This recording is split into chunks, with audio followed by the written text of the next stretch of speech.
स्वागत है आपका फास्ट फाइनेंशियल एजुकेशन चैनल पे। आज की इस वीडियो में आप लोग जानने वाले हैं कि सेविंग्स क्या होता है और इन्वेस्टमेंट क्या होता है, इन दोनों में डिफरेंस क्या होता है। और आप लोग जानने वाले हैं कि अगर आप लोग इन्वेस्टमेंट करने वाले हैं तो इन्वेस्टमेंट करने से पहले क्या क्या देखा जाता है, और अगर आप लोग इन्वेस्टमेंट कर दिए हैं तो इन्वेस्टमेंट में कौन कौन सा गलती लोग करते हैं और क्या आप गलती कर दिए हैं उसको सुधारने का भी मौका मिलेगा। तो चलिए शुरू से शुरू करते हैं। यहाँ पे हम लिखे हैं सेविंग्स। यहाँ सेविंग्स के बारे में आप लोगों को बतलाएंगे सेविंग्स होता क्या है। यहाँ पे आप लोग जानेंगे इन्वेस्टमेंट, इन्वेस्टमेंट होता क्या है और इन दोनों में डिफरेंस क्या होता है। उसके बाद आप लोग जानेंगे कि कौन कौन सा मिस्टेक लोग इन्वेस्टमेंट करते हैं और क्या क्या इन्वेस्टमेंट में करने से पहले देखा जाता है। तो चलिए शुरू से शुरू करते हैं, पॉइंट वाइज करके बतलाएंगे, ध्यान से देखना है। पहले सेविंग्स, सेविंग्स में लिखे हैं setting aside a portion of income, यानी अपने कमाई के एक छोटे से टुकड़े को अलग करना। फॉर शॉर्ट टर्म गोल्स, एक छोटा सा लक्ष्य के लिए। और इमरजेंसीज, ध्यान से समझिए, आप कमा रहे हैं 10,000, उसका छोटा सा टुकड़ा 1,000, 2,000, 500 रुपया अलग करके रखना, इस मकसद से कि कोई इमरजेंसी आ जाएगी, कोई ऐसा घटना घट जाएगा जिस समय पैसा ना हो तो लोग आपको छोड़ देंगे, या फिर आप बीमार पड़ जाते हैं, कोई ऐसा एक्सीडेंट हो जाता है जो नहीं होना चाहिए, उस समय के लिए आप छोटा सा पैसा अमाउंट बचा करके रखते हैं, यही होता है सेविंग्स। या फिर कोई छोटा सा गोल आपका है, जैसे आप चाहते हैं कि 1 महीना बाद घड़ी खरीदे, 1 महीना बाद जूता खरीदे, या फिर चप्पल खरीदे, या फिर कोई वस्त्र खरीदे दिखाने के लिए, शॉप करने के लिए चश्मा खरीदे, या फिर अपने गर्लफ्रेंड को कुछ देना है उसके लिए कुछ पैसा बचा करके रखते हैं। ये गोल्स को पूरा करना ही सेविंग्स कहलाता है। आगे समझना है। या फिर टिपिकली इन्वॉल्व्स लो रिस्क, यानी जो सेविंग्स होता है इसमें लो रिस्क होता है। लो रिस्क का मतलब पैसा बुड़ने का कम चांस होता है, आपका पैसा नहीं बुड़ेगा, ये होता है सेविंग्स में। लिक्विड अकाउंट्स, आप जो पैसा रखते हैं ऐसे केस में लिक्विड अकाउंट्स में रखते हैं। अब ये लिक्विड अकाउंट्स क्या होता है, ऐसा खाता जिसमें आप पैसा जब चाहे तब डाल सकते हैं और जब चाहे तब पैसा उतार सकते हैं, इसको बोला जाता है लिक्विड अकाउंट्स। जैसे ध्यान से समझिए, एग्जाम्पल दिए हैं सेविंग अकाउंट्स। जैसे बैंक में जाकर के आप सेविंग अकाउंट्स खोले होंगे, उस पर जितना रुपया चाहे रख सकते हैं और जितना रुपया चाहे उतार सकते हैं। जैसे आप जाकर के 10,000 रखे हैं, चाहें तो आज ही 200, 300, 5,000 उतार सकते हैं, या फिर आज ही पैसा रखना हो तो आप पैसा रख सकते हैं। ये लिक्विड अकाउंट्स होता है। तो ये सेविंग्स है, सेविंग्स। या फिर फिक्स्ड डिपॉजिट्स, आप बैंक में जाकर के एफडी कर सकते हैं। फिक्स्ड डिपॉजिट, फिक्स्ड डिपॉजिट का मतलब कि इसको ऐसे समझ सकते हैं कि बैंक में जाएंगे, बोलेंगे हमको 10,000 रुपया 10 साल के लिए रखना है, तो बैंक वाले एफडी कर देंगे। एफडी यानी फिक्स्ड डिपॉजिट, उस पर आपको इंटरेस्ट मिलेगा, एनुअल इंटरेस्ट। ये इंटरेस्ट 4%, 5%, 6%, 7% का होता है। अलग अलग बैंक जो होते हैं अलग अलग एफडी का रिटर्न देते हैं, ठीक है। ये कैसे तय होता है, ये होता है आरबीआई का इंटरेस्ट रेट से। अगर आरबीआई जो होती है इंटरेस्ट रेट घटाती है तो बैंक भी क्या करते हैं, एफडी का जो रिटर्न होता है कम कर देते हैं। और अगर आरबीआई अपना इंटरेस्ट रेट को बढ़ाती है तो ये लोग भी क्या करते हैं, अपने एफडी का रिटर्न ज़्यादा कर देते हैं। इसको ऐसे समझ सकते हैं, हम एक बैंक है, आप 100 रुपया का क्या करते हैं एफडी, तो पर साल आपको 5% का ब्याज देंगे। इसका मतलब ये हुआ 100 रुपया आप हमारे पास जमा कर दिए और 1 साल पूजने पे आपको 105 रुपया देंगे। फिर अगले साल क्या करेंगे, अगले साल भी आप ऐसे ही रखे हैं तो फिर 100 रुपये पे 5 ही रुपया देंगे। यानी एफडी पे आपको कंपाउंडिंग इंटरेस्ट नहीं मिलता है, सिंपल इंटरेस्ट मिलता है। तो ये होता है, बैंक में फिक्स डिपॉजिट कराते हैं, सेविंग अकाउंट में पैसा रखते हैं, वो सेविंग्स है। यानी बहुत कम रुपया कमाएंगे, इतना ही रुपया कमाएंगे जितना साल की महंगाई बढ़ती है। यानी आपको जानकर के आश्चर्य होगा, इन्फ्लेशन महंगाई जो होती है भारत में 5 या 6% से बढ़ती है। समझिए ऐसे, ये जो मार्कर आज हम 100 रुपये में खरीदे हैं, साल भर बाद यही मार्कर 105 रुपये में मिलेगा। यानी इसका दाम 5 रुपया बढ़ गया। 100 का 5 रुपया 5% होता है, यानी 5% इसका दाम बढ़ गया। यानी ये जो बढ़ा है यही है महंगाई। भारत में हर एक सामान पे, केवल मार्कर पे नहीं, भोजन करते हैं उस पे, कपड़ा पे, हर एक वो चीज़ पे महंगाई जो होती है 4%, 5%, 6% बढ़ती है।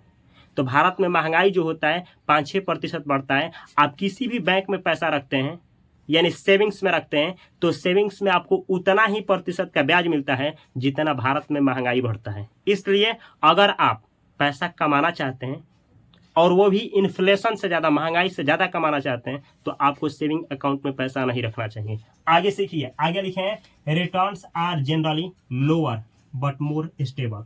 रिटर्न्स जो होते हैं जनरली लोअर, बहुत कम रिटर्न मिलता है। सेविंग्स में रखिएगा पैसा तो बहुत कम रिटर्न मिलेगा, लेकिन बट मोर स्टेबल, लेकिन स्थिर रहता है। इसमें पैसा ऊपर नीचे नहीं होगा, इसमें आपका पैसा घटेगा बढ़ेगा नहीं। ठीक है, बोला गया है एफडी बोले हैं कि 5% मिलेगा तो 5 ही मिलेगा, हो सकता है 4.5 या फिर 5 से थोड़ा सा अधिक हो जाए, लेकिन ज़्यादा का अंतर नहीं होगा। ऐसा नहीं होगा कि आपको कुछ मिला ही नहीं या फिर 2% मिला या फिर 10%, इतना डिफरेंस नहीं रहता है।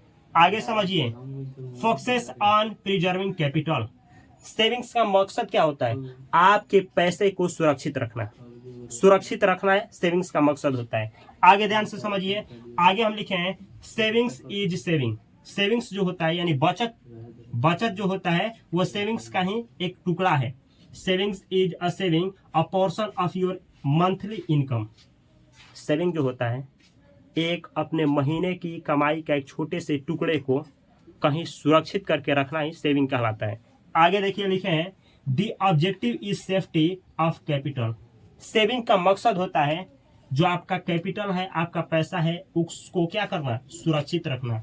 यानी सेविंग अगर आप किए हैं तो इसका मतलब ये हुआ कि आप अपने पैसे को सेफ्टी प्रदान किए हैं कि वो पैसा बूढ़े नहीं, और वो बढ़े भी तो इतना ही बढ़े जितना महंगाई साल का बढ़ता है। तो आशा करते हैं कि आपको सेविंग्स समझ में आ गया होगा। अब चलिए बतलाते हैं इन्वेस्टमेंट क्या होता है। Allocating resources to generate returns over the long term. Investment का मतलब होता है अपने पैसे को अलग अलग स्थान पे इस तरह से रखना कि ओवर द टाइम यानी कुछ समय के बाद आपका पैसा और पैसा कमा करके दे, इतना कमा करके दे कि महंगाई से अधिक दे। जैसे ऐसे समझ सकते हैं 5% महंगाई बढ़ा तो सेविंग्स में रखेंगे तो 5% मिला, लेकिन इन्वेस्टमेंट किए हैं तो सेविंग्स से ज़्यादा मिलेगा। यह है इन्वेस्टमेंट। आगे देखिए, involves various asset classes. Investment में बहुत अलग अलग कैटेगरी होता है जहां आप पैसा को इन्वेस्ट कर सकते हैं। जैसे एग्जाम्पल के रूप में स्टॉक्स, आप स्टॉक्स खरीद सकते हैं, ये इन्वेस्टमेंट हुआ। बॉन्ड्स, आप बॉन्ड्स ले सकते हैं, ये भी इन्वेस्टमेंट हुआ। रियल एस्टेट, आप रियल एस्टेट में पैसा लगा सकते हैं, commercial real estate, residential real estate या फिर लैंड खरीद सकते हैं। रियल एस्टेट का मतलब होता है जगह जमीन। अब ये बिजनेस के लिए हो सकता है, ऑफिस खोलने के लिए हो सकता है, रहने के लिए हो सकता है, इसमें भी पैसा इन्वेस्ट कर सकते हैं। आगे देखिए, लेकिन अगर आप जगह खरीदते हैं अपने यूज के लिए ही खरीदते हैं तो वो बिजनेस नहीं बोला जाएगा, ये इन्वेस्टमेंट नहीं हुआ। इन्वेस्टमेंट का मतलब कि पैसा कमाएंगे उस लैंड से। आगे देखिए, म्यूचुअल फंड्स, आप म्यूचुअल फंड्स में SIP कर सकते हैं, लमसम कर सकते हैं, टॉपअप कर सकते हैं, ये होता है म्यूचुअल फंड्स में इन्वेस्टमेंट। ये भी कई तरह का होता है, जानने के बाद किया जाता है। आगे देखिए, ETF एक्सचेंज ट्रेडेड फंड, इसमें भी पैसा लगा सकते हैं सीखने के बाद ही। तो ये होता है इन्वेस्टमेंट। आपको अंतर समझ में आ गया होगा। यहाँ पे लोग बैंक में FD और बैंक में ही पैसा रखते हैं सेविंग अकाउंट में, जबकि यहाँ पे अलग अलग जगह पे स्टॉक मार्केट में, म्यूचुअल फंड में और रियल एस्टेट में ETF में पैसा रखा जाता है। आगे समझना है, रिटर्न्स कैन बी हायर। यहाँ जो था रिटर्न कम था, यहाँ रिटर्न कम था, लेकिन यहाँ रिटर्न ज्यादा होता है, लेकिन but come with various levels of risk. लेकिन यहाँ अलग अलग तरह के रिस्क होते हैं। यहाँ पे पैसा आपका कभी कम होगा कभी बढ़ेगा, इस तरह से यहाँ काम करता है। आगे देखिए, यहाँ फोकस क्या होता है? यहाँ फोकस होता है आपका कैपिटल सुरक्षित रहे, पैसा आपका घटे बढ़े नहीं। लेकिन यहाँ फोकसेस ऑन ग्रोइंग वेल्थ। यहाँ इन्वेस्टमेंट का मकसद होता है आप पैसा से पैसा बनाएं, आपका पैसा ग्रो करे, आपका पैसा इन्फ्लेशन से ज़्यादा बढ़े, आपका पैसा कंपाउंड हो, सिंपल इंटरेस्ट पे नहीं, कंपाउंडिंग पे कार्य करें। कंपाउंडिंग का मतलब हुआ कि इंटरेस्ट पे इंटरेस्ट, इंटरेस्ट पे इंटरेस्ट मिले। जैसे मानिए कि 100 रुपये आपको दिए हैं, 1 साल बाद 5% के दर से हम कमाएं तो कितना रुपया हुआ? 105 रुपया। अगले बार ब्याज जो मिलेगा 105 रुपये के ऊपर मिलेगा। ये होता है कंपाउंडिंग, जो कि इन्वेस्टमेंट में देखने को मिलता है। आगे समझिए, it means parking your money somewhere to earn profits out of it. Investment का मतलब होता है अपने पैसे को इस तरीके से कहीं पे रखना कि वो आपके लिए प्रॉफिट या रिटर्न्स जनरेट करके दे, ये होता है इन्वेस्टमेंट। आगे देखिए, the objective is to earn returns और प्रॉफिट। इन्वेस्टमेंट का मकसद ही होता है कि पैसा से पैसा जनरेट किया जाए या पैसा से प्रॉफिट्स बनाया जाए।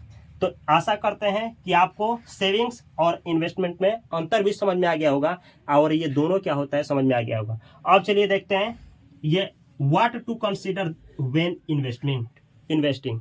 जब भी आप इन्वेस्टिंग करते हैं तो कौन कौन सा फैक्टर्स होता है जिसको आपको देखना चाहिए, उसके बाद ही इन्वेस्टमेंट करना चाहिए। एक एक करके ध्यान से समझिए। आप इस वीडियो को देखने के बाद कहीं भी पैसा लगाएं तो ये देखें जो बतला रहे हैं कि वहां पे है कि नहीं। अगर ये है तभी जाकर के इन्वेस्टमेंट करिए, नहीं तो वहां इन्वेस्टमेंट नहीं करना है। लिखे हैं सेफ्टी। आप जहां भी पैसा रखिए सेफ्टी होना चाहिए, पैसा बुनने का चांस नहीं होना चाहिए, तब जाकर के इन्वेस्टमेंट करिए। आगे देखिए रिटर्न्स, और रिटर्न्स भी बेहतर मिलना चाहिए। इतना पैसा ग्रो करना चाहिए कि महंगाई से अधिक हो। मानिए कि 10%, 20%, तो जितना प्रतिशत अधिक कमाएंगे उतना बेहतर है। कंपाउंडिंग कार्य करना चाहिए। आगे सीखिए टिकट साइज। टिकट साइज का मतलब हुआ ऐसे जगह पे पैसा इन्वेस्टमेंट करिए जहां कम ही अमाउंट से शुरू हो जाए। जैसे मानिए आपको जगह जमीन खरीदना है तो वहां पे इन्वेस्टमेंट करिएगा तो ज़्यादा पैसा लगेगा। कितना लगेगा? तो कहीं भी जगह जमीन खरीदिएगा तो 50,000, 1 लाख, 2 लाख, 10 लाख, 20 लाख से शुरू होता है। लेकिन वहीं आप इन्वेस्टमेंट इसमें करते हैं म्यूचुअल फंड में, स्टॉक में, ETF में, तो 100 रुपये से, 200 रुपये से, 300 रुपये से, 400 रुपये से ही आप इन्वेस्टमेंट कर लेंगे। तो टिकट साइज यानी कितना अमाउंट से कहाँ शुरू होता है वही होता है टिकट साइज। और इन्वेस्टमेंट में जितना कम टिकट साइज होता है मस्त होता है। अब पैसा है तो ज़्यादा टिकट साइज में जा सकते हैं। आगे देखिए टैक्स डिडक्शन। टैक्स डिडक्शन का मतलब होता है आप इन्वेस्टमेंट करने से पहले ये देख लीजिए कि क्या वहाँ पे छूट, टैक्स का छूट है क्या है। देखिए जहां भी आप पैसा लगाएंगे स्टॉक मार्केट में सरकार उस पर टैक्स लेती है। एक लेती है लॉन्ग टर्म गेन टैक्स, एक लेती है short term gain tax. Long term मतलब लंबा समय में, आप साल भर से बाद यानी 1 साल से बाद कोई भी पैसा स्टॉक मार्केट में रखे हैं निकालते हैं तो उस पर जो गेन किए हैं तो गेन पे लगता है कितना 12.5% टैक्स। और शॉर्ट टर्म गेन टैक्स लगता है 20%। 20% मतलब मानिए स्टॉक मार्केट से आप 1 करोड़ रुपया कमा लिए साल भर के अंदर ही, तो उस पर 20% आप जो पैसा लगाए हैं उसको अलग कर दीजिए। आप प्रॉफिट पे 1.5 लाख छोड़ दीजिए और उस पर जो है 20% सरकार को दे दीजिए, ये टैक्स लगता है। तो आप देखिए कि जहां इन्वेस्टमेंट कर रहे हैं वो टैक्स डिडक्शन यानी ATC के तहत आपको छूट मिल रहा है कि नहीं। आगे देखिए लिक्विडिटी। आप जहां भी इन्वेस्टमेंट किए हैं वहां से लिक्विडिटी का चांस है कि नहीं। लिक्विडिटी का मतलब होता है जब चाहे तब पैसे को उतार लें और जब चाहे पैसे को डाल दें, ये होता है लिक्विडिटी। तो ये लिक्विडिटी होता है। ऐसा नहीं कि आप जैसे देखिए मानिए कि म्यूचुअल फंड्स में हम इन्वेस्ट किए हैं तो इन्वेस्ट किए हैं तो हम जब भी पैसा उतारेंगे 2 दिन के अंदर ही अकाउंट में आ जाएगा। लेकिन अगर मानिए कि वहीं हम जमीन खरीदे हैं, 1 करोड़ का जमीन खरीद लिए और हम चाहेंगे कि एक ही दिन में पैसा आ जाए, तो नहीं, पहले खरीदने के लिए लोग भी चाहिए उस जगह को, यानी लिक्विडिटी कम है रियल एस्टेट में, तो लिक्विडिटी होनी चाहिए आप जहां भी इन्वेस्टमेंट करें। आगे देखिए कन्वेनियंस। कन्वेनियंस का मतलब होता है ऐसा ना हो कि उसके आगे पीछे आपका जिंदगी जाए। जैसे मानिए कि एक जगह है आप खरीदे हैं 1 लाख में, बेचना चाहते हैं तो कई दिन कई महीने लग जाएंगे, फिर उसको देखो, बायर ढूंढो, ब्रोकर ढूंढो और बहुत सारा तामझाम करने के बाद आप उस जमीन को बेचेंगे। लेकिन ये सब जो होता है बहुत सुविधाजनक, आराम से घर बैठे ही खरीद लेंगे, कहीं जाना भी नहीं होगा, बेच भी देंगे और पैसा भी आसानी से आ जाएगा। एक मोबाइल के एक ऐप के द्वारा ही ये सब कुछ हो जाएगा। ये होता है कन्वीनियंस। आगे देखिए टैक्सेबिलिटी ऑफ इनकम। यहाँ पे इनकम पे टैक्स का डिडक्शन यानी टैक्स का छूट मिलना चाहिए। आगे देखिए अगर ये सब कुछ मिलता है तब आप सोच सकते हैं इन्वेस्टमेंट के लिए। लेकिन आप चलिए बात लाते हैं कि इन्वेस्टमेंट में रिस्क क्या होता है। क्या आप इन रिस्क को देखे हैं इन्वेस्टमेंट करने से पहले? अगर हाँ तो कमेंट करें कि यस। देखिए क्या टाइप्स ऑफ इन्वेस्टमेंट रिस्क, यहाँ पे कुछ रिस्क बतला रहे हैं जो इन्वेस्टमेंट में होता है। इन्फ्लेशन रिस्क, महंगाई का रिस्क। कभी कभी होता क्या है, महंगाई का रिस्क देखने को मिलता है इन्वेस्टमेंट में। ऐसा इन्वेस्टमेंट करिए कि आपका इन्वेस्टमेंट जो है इन्फ्लेशन को बीट करे, यानी महंगाई से ज़्यादा रिटर्न मिले।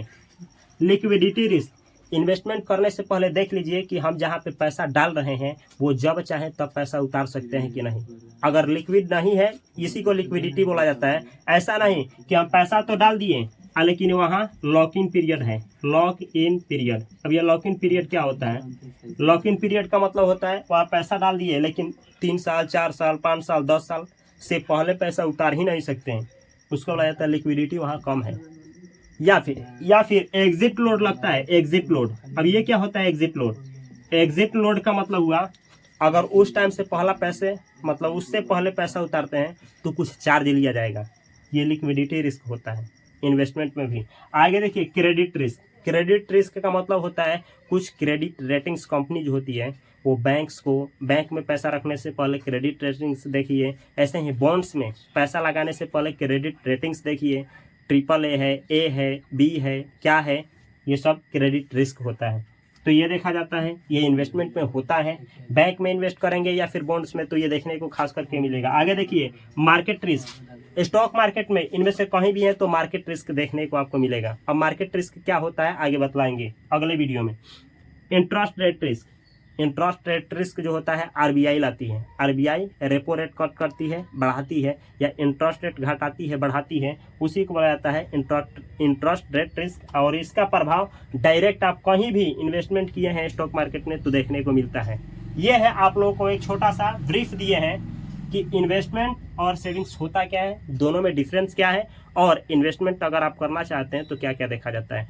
अगर इस वीडियो से आप लोगों को कुछ सीखने को मिला है तो इस चैनल को सब्सक्राइब करें और बेल आइकन की घंटी को दबा लें। इससे होगा क्या, हमको दूसरे लोगों तक पहुंचने में मदद मिलेगा। और यह वीडियो अच्छा लगा है तो अपने दोस्तों के साथ, भाइयों के साथ अवश्य शेयर करें ताकि वो भी फाइनेंशियली जागरूक हो पाए और पैसे को कैसे मैनेज किया जाता है, इन्वेस्ट किया जाता है, पैसे से पैसे कैसे जनरेट किया जाता है वो लोग सीख पाएँ। अगर आप लोग ऐसे ही सीखना चाहते हैं, इंग्लिश भी सीखना चाहते हैं, स्टेप बाय स्टेप सीखना चाहते हैं, यहाँ पे एक चैनल दे रहे हैं इंग्लिश बाय उपेंद्र सर। इस चैनल को सब्सक्राइब करें और बेल आइकन की घंटी दबा लें। यहाँ पे रोज 5 बजे इस चैनल पे डेली फ्री में इंग्लिश सिखाया जाता है, फ्री में इंग्लिश सीख सकते हैं। यह वीडियो आपको कैसा लगा कमेंट बॉक्स में अवश्य कमेंट करें। मैं मिलता हूँ अगली वीडियो में, तब तक के लिए आप सभी को love you, all the best, thanks for watching this video. Light सब बहुत खराब है लोग।